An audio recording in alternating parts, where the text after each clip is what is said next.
It's 10 times the terror. Hello and welcome to 10 Times the Terror.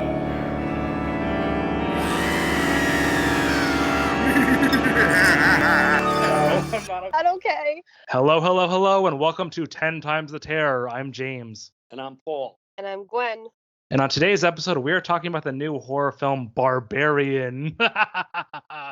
And we are going to get right into it. We're going to probably go right into spoilers because this is the kind of movie you can't really talk about without giving spoilers. So if you have not seen this new movie Barbarian, stop this episode, go watch it. Don't read anything about it. Don't watch anything. Just go in blind, strap into this roller coaster, and let it take you where it takes you, because this is the kind of movie where the less you know, the more you'll get out of it.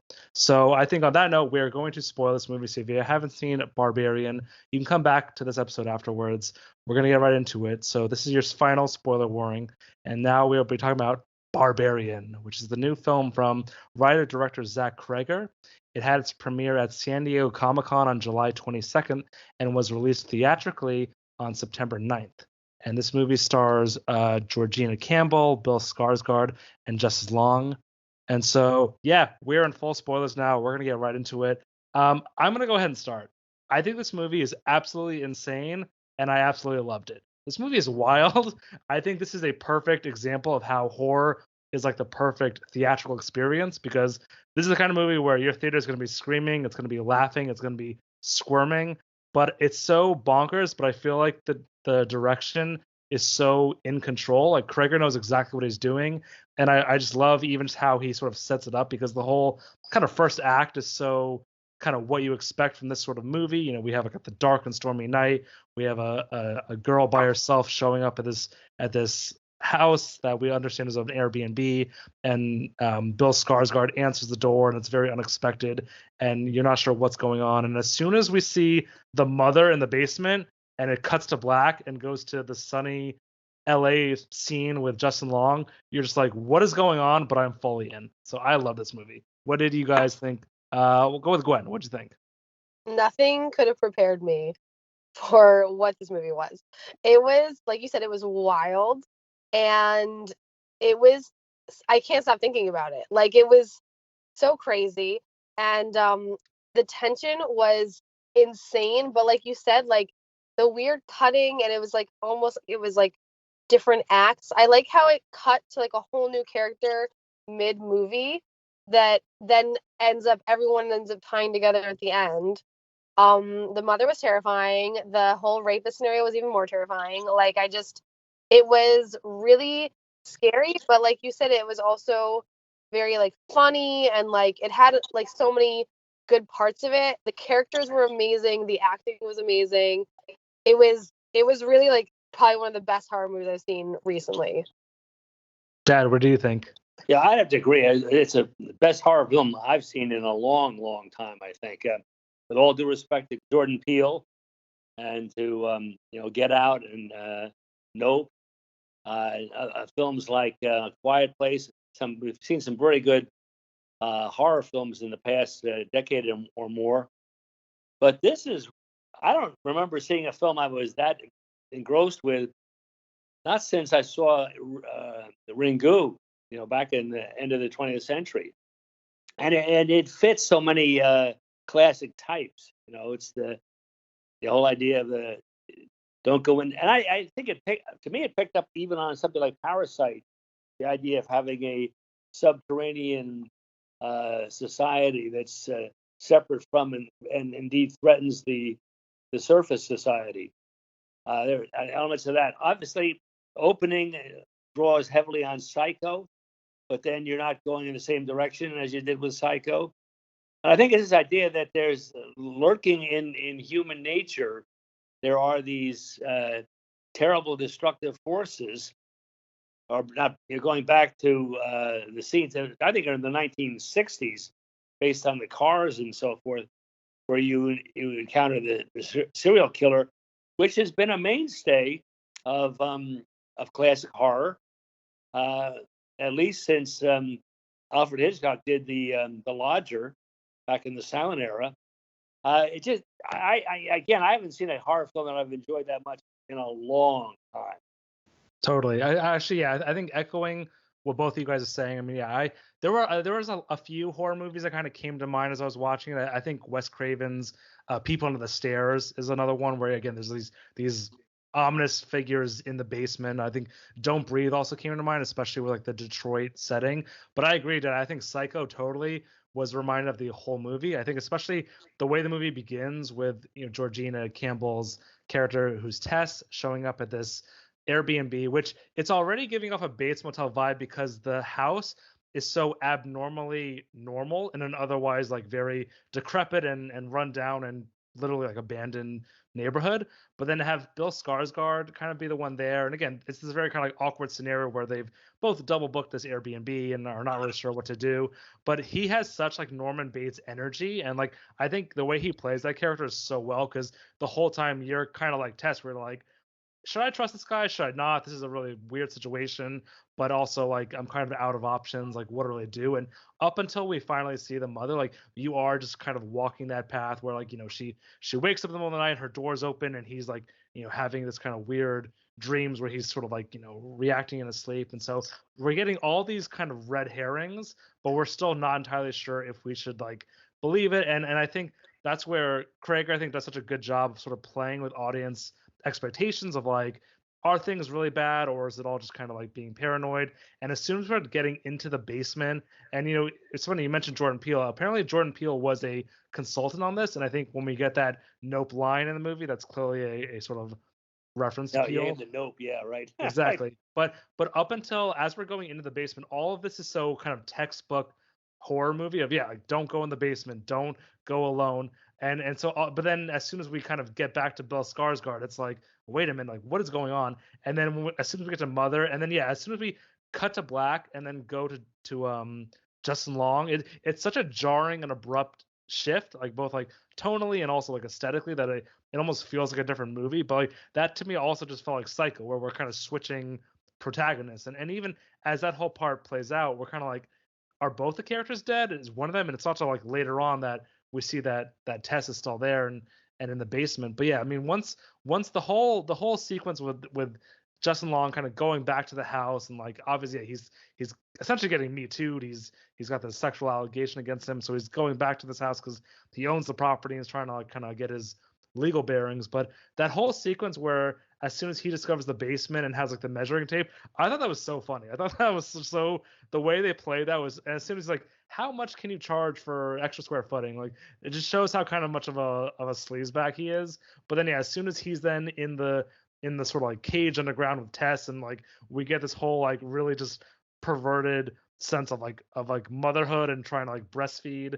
And you're right, Dad, we get the whole kind of like flashback of the man who's like clearly is like pretending to be this like public service guy while he like stalks women and essentially is like preying on them and kidnapping them. And even when he gets back to the house, we hear like the sounds of screaming in the basement, which then cuts back to present day. But all of that was just the whole movie is just constantly zigging and zagging, and you don't know where it's going, but it just makes the whole experience all the more fun. But and technically, I have to go back and look at it again. But technically, the way scenes are staged, that they're not, you're not focusing on the center of the image, the film. You're off to one side, which is kind of disorienting. And the editing, again, I can't give specific examples, but the way things, certainly that editing that takes you to, the scene along the coast in California, it's a scene change. But the editing with it's so abrupt is you're constantly off guard, is why I think that's so effective. The way the narrative is told, it's not actually expressionistic, but it is off center, I would say, and that kind of commands your interest. Like, what is going on? What's behind all of this? Yeah, and I love that the characters are not the like stereotypical horror movie characters we get, where Tess is very aware. She's being very careful in the situation she's being like put in. You see all of her like hesitancy. For sure, we think this guy's like gonna be a bad guy. Like I like instantly, I'm like, okay, Pennywise, no, this guy's gonna be a bad guy. And I like how even when she gets locked in the basement and she finds this hidden door, instead of this like, oh, let me just go in the basement and like see what's going on and get killed, like so many horror movies, she does do this like nope, and she like has it open so like nothing can just like kind of come at her, and slowly as she kind of like puts up the mirrors and feels safe, she goes, and when we find that room is so terrifying. I like how that's not even the worst part of it, and that like it gets way worse with the like deep dungeon stairs and the cages and like mother.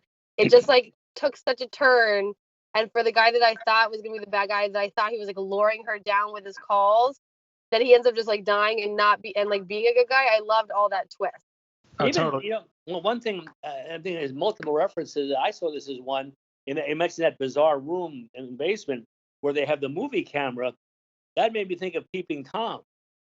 And was this serious little kidnapper? Totally. Was he filming these atrocities that he was committing? That would play into Peeping Tom, one of the most controversial horror films ever. These references, on up to including Nope, are really interesting. And again, you've got a redeemer hero who reminds me of Courtney Cox in Scream. So I just think there's just so many, and the serial killer obviously has become a staple. When they think of all the Halloween, Nightmare on Elm Street, kind of films, and it is something that we are very much aware of. It's also interesting too, when I think there's a moment when kind of like Tess escapes and the mother kind of goes after her, but then Justin Long is sort of going deeper into the sort of like underground, and he gets to like the kind of room where the man is, who's now like this old criminal. But as soon as he's like approaching, the mother like shows up, but then kind of like slowly walks away, almost like as if like she's not allowed in there or something. Like it's kind of like there's a lot you can kind of infer by like what's been going on, but like clearly there's all this inbreeding and all this kind of like really grotesque sexual violence happening. But when we get to even like that back room where the guy is, and again at first Justin Long's character thinks that he's just like a victim, he's going to try to like save him, but then you find all these tapes that are all labeled with clearly all the different victims, and all these like VHS is playing. Like it adds so much of the sort of like grotesqueness without fully showing all that. But also a thing that you kind of said before, Gwen, that I want to touch on is like, you mentioned how like Tess is so kind of like cautious and careful, and like you're in this very uniquely awkward and strange situation where you have this double booked Airbnb, but at the same time you're not sure you can trust this Keith character. And even as like they're talking on the couch, and she's kind of like, if the roles were reversed, like if I was the one here and you showed up, like hell no, I wouldn't let you in, kind of thing. Like I got to be careful. Like you a man would just kind of barge in here, and it kind of like is really showing the kind of like the gender dynamics. But what I like too is that even though she is so like cautious and careful, she's also just fundamentally a good person. Like as soon as she escapes, her first instinct is to try to go back and save AJ, and she tries to like get help by the cops and stuff and do all this, but she's trying to ultimately do the right thing. Whereas AJ is the complete contrast. He's kind of like a piece of shit, and like from the start we see that he's getting these like sexual allegations against him. He's just, even when he's out with his friend at the bar, he basically is like, oh yeah, she eventually said yes, I kind of persuaded her. So it's kind of like, it just shows what a scumbag he is. And then he kind of accidentally shoots her, but then has that moment later on where he's like, I think I'm a bad person, or maybe I just did a bad thing, I gotta change this. And then immediately after that, when they're running up the water tower, he throws her off. He's just only concerned about himself. So in a way, kind of like he's the one that gets like punished in the end, and she kind of gets rewarded. She's the survivor. She's a real hero, and she's the moral center of this. I think you have to overlook certain things that this is an incredible amount of stuff that went on in any kind of an urban environment for these many decades, and nobody ever really picked up on it. But you can't worry about that. That's implied in Psycho too. That there obviously there's been a number of women that Norman Bates is going after, and nobody has connected him to them up to that point. So that's I think it's part of the genre. Same idea as if you hear a noise down in the basement, you go down into the basement to see what it is. Right? That's one of the tropes they make fun of in Scream. It was you go down into the deserted area and try to get some more food or whatever else you're going to do, but you're in a very vulnerable spot. And don't say I'll be right back, because they'll never be right back. Yeah, right. That's a dead giveaway. But this, I think, is just to me was a very well crafted film, and it keeps you guessing. Where are we going from here? What's happening? Because at one level is, was Keith going to become the boy, a new boyfriend, and we were going to have this couple. That doesn't happen, and we get indications about the who is it that plays him, the guy who's the actual owner of the sleaze bag. The actor playing him is Richard Brake. Richard Brake, yeah. Okay. Well, we get a definite more and more of a picture that he's really a predator, and so we've got two kinds of predators in the film, which I think was interesting, who operate in different ways. But then we're back to a promising young woman kind of a thing, But I think that you really have the two predators, one much older and one contemporary, but that's going on, for 60 years or more. Well, also the mother's clearly a sort of a product of him. He's the sort of like originator of all this. But also Right. one thing too is you mentioned that like the flashback, and again, we're not exactly sure the year, but yeah, you're kind of right. It must be like late 60s or something, just based on like the clothing and the cars. But it's such a contrast where it's this more kind of idyllic, Americana sort of scene where it's like just very much like all this like kind of life and things happening, and obviously under the surface you have this guy who's stalking women. But even as he gets back to the house, where the one neighbor is mentioning how, oh yeah, the wife and I are getting ready to sell, this whole neighborhood's going to hell kind of thing. It's like we do get the sense of like as the sort of like decline, if you will, of this whole suburbia happens, that's where this sort of like evilness kind of just starts to breed, and where we are kind of in the contemporary times, like they are the only ones in this area. Like literally everyone's abandoned this area, including the police, including anyone. So it's like it just kind of lets this sort of horrificness continue. Yeah, this house is the one outpost. Yeah, and I really like that, as horrifying as we like that room is with the camera in the bed and like the bloody handprint, you think that's going to be like where all the evil is going to be happening. I like how that was a place of evil, but at like a different time, like, and that like that room's clearly not in a long time. But I also really appreciated that, like, for all the horrible SA that this guy was like clearly doing to these women, and even when like he plays the videotape being like, what is wrong with you? I love how we never see any of that, because that's like true horror that like I feel like nobody needs to see, even if it's like to fuel a plot line. So I feel like it was done so super well for like really hitting the nail on the head in a very like tasteful, artistic way to further the storyline. Exactly. Like as like grotesque as like the mother character is, and the whole like breastfeeding part with her, like not seeing what the actual like the father's doing is way more. Even just him walking back to the house and like just hearing the screams downstairs is like way more chilling. Totally. And I was reading an interview that the director had done, and I guess it took him a really, really long time to get anyone to pick up this script. And he said a big part of what the problem was, everyone hated like the cut from like the mother killing the guy to like the car scene singing and like in LA, and like then finding out this guy's a rapist. Like, I guess a lot of people are like, nobody wants to follow a rapist now for like 50 pages, when like it really is like one of the best like parts of the whole way the movie flows. And even the director said it was like one of the things he loved the most. And I like you said, I like his arc where we know he's a scumbag, we know he's this like elitist like Hollywood person, and then I like how you think maybe he's gonna like change, and maybe this is gonna like now like he's gonna become a better person, but then when faced with like the mother coming at them, he's like, I gotta slow her down, and like pushes her off the thing, like it's like I love that his arc is like he's just a bad person. Yeah, makes that clear, and sets his own doom in motion too with all that. Well, and I can totally imagine, like, yeah, studios like reading the script and being like, what is going on with this like new plot line?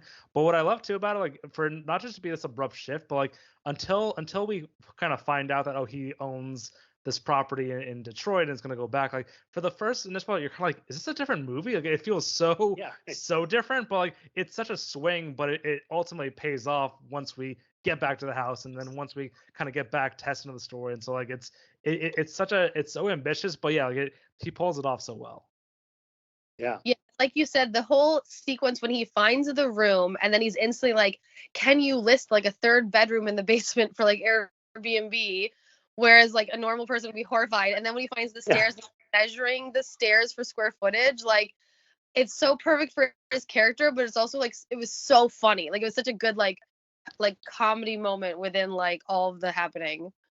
Well, it's so funny too because it's one of those things where we, the audience, know more than him. So it's kind of like we know stuff's about to get bad as he goes down. But it is, yeah. He's only just looking at dollar signs while he's going into this like super creepy basement. I know, even when they're both like in the dungeon and she's trying to be like, she wants you to be her baby, like drink the milk, and he's like, like it's such a like comedic scenario within such a like horrifying situation. Totally. Mm. And when I feel like they picked a good casting with Justin Long, because like it is kind of a hard character to play. Where yeah, it's like, who wants to follow this guy around for the next act of the movie? But like, even though he's such a scumbag, he is kind of like, you enjoy spending time with him. So like, it's a testament to his acting. It's also funny because I feel like he's not the typical, like he's such like a lovable actor in a lot of ways, like, and he's not the typical a-hole, like, or like a jockey, you know, whatever. Mhm. Totally. I feel like he was like a great cast choice. Same as as the first guy. Like it's like you thinking, oh my gosh, this guy's nothing but horror movies. Like he's gonna be the bad guy, and he ends up being like an actual good guy. Right. Well, and Justin Long And a is victim. also and a victim, right? Yeah, And victim. and Justin Long is also kind of like, he's been in some horror movies, but he's mostly known for comedies. So you kind of like associate with that more so than like horror movies. But he comes in perfectly. Yeah, he did great. And I gotta say, great end credit song. The "Be My Baby," perfect end credit song. Yeah, which we looked up, and it's a 1963 song, which is, I think, kind of like what we were seeing with the flashback. Yeah, well, it's like Richard Nixon's being talked about on the radio, right, as like president. So. Well, that would be late 60s.